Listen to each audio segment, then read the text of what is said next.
고속도로 2차로를 달리던 25톤 트레일러. 서서히 차선을 이탈하더니 갓길에 정차해 있던 화물 트럭을 그대로 들이받습니다. SUV 한 대가 정체로 멈춰있던 차량들을 추돌합니다.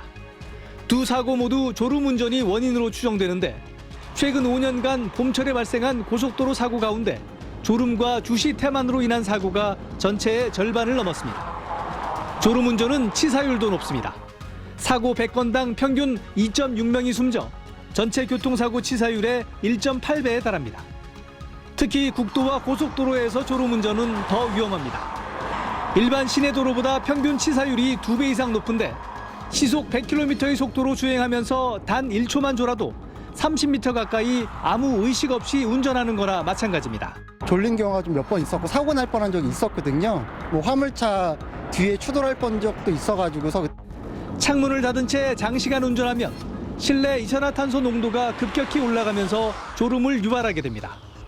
전날 잠을 잘 못 자고 지루하고 단조로운 운전 환경에서 차 안의 이산화탄소 농도가 1000에서 2000ppm까지 높아진다면 졸음, 피로감, 집중력 저하를 느끼게 되고요. 그러한 상황이 장시간 이어지면 졸음운전을 피하기 위해서는 3, 40분마다 창문을 열어 환기하고 졸음이 밀려들면 졸음 쉼터나 휴게소에서 휴식을 취해야 합니다. SBS 조재근입니다. 탑차 앞부분이 충격으로 완전히 찌그러져 있고 화물칸에 실려있던 고기가 나뒹굽니다. 뒤따르던 승용차도 박살이 나 있습니다. 오늘 오전 11시 33분쯤 천안-논산 고속도로 천안 방향 남공주 나들목 인근에서 대형 버스와 25톤 탱크롤이 탑차와 승용차 등 차량 4대가 연달아 부딪혔습니다. 정체가 되니까 저는 1차로에 정차를 했는데 몇 초 있다가 꽝꽝 그냥 때린 거예요.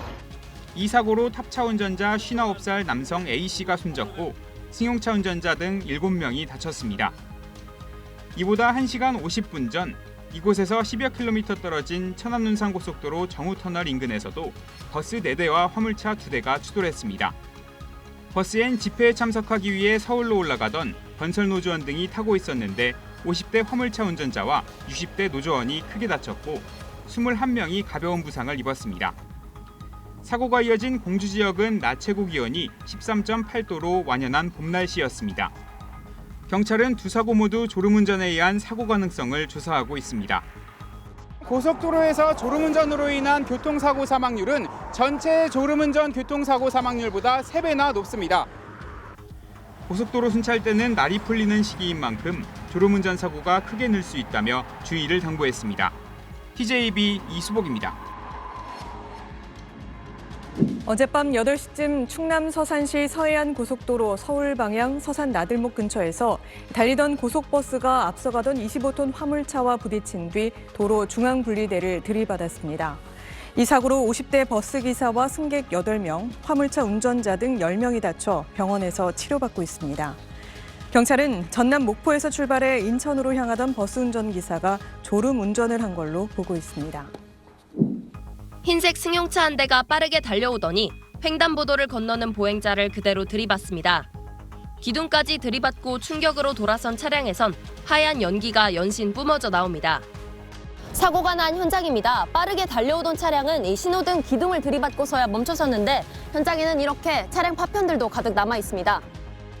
어제 오전 9시 30분쯤 공주시 신관동에서 무면허 10대가 몰던 승용차에 횡단보도를 건너던 보행자가 치인 겁니다.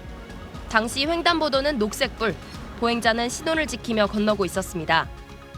아주 그냥 크게 가서 막 지진처럼 연기가 펑펑 나더라고. 앞에서 타고 낸 사람만 차에서 문을 열고 이상 나오더만 그냥 꼬꾸라지더만. 방학을 맞아 고향에 내려와 가족을 보러 가던 20대 대학생은 사고 직후 심정지 상태로 심폐소생술을 받으며 병원에 옮겨졌지만 끝내 숨졌습니다. 운전자는 새벽 1시에 차량 공유 어플로 대전에서 차를 빌린 뒤 충청권 일대를 8시간 동안 운전했습니다. 집으로 돌아가던 중 졸다가 신호를 위반하고 보행자를 들이받은 겁니다.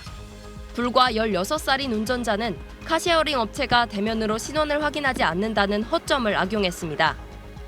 미성년자가 비대면 렌트 업체에 타인의 명의를 도용해서 말하자면 면허증과 핸드폰 이런 걸 도용해서 혼원 인증 절차를 거쳐서 차량을 대여한 것입니다.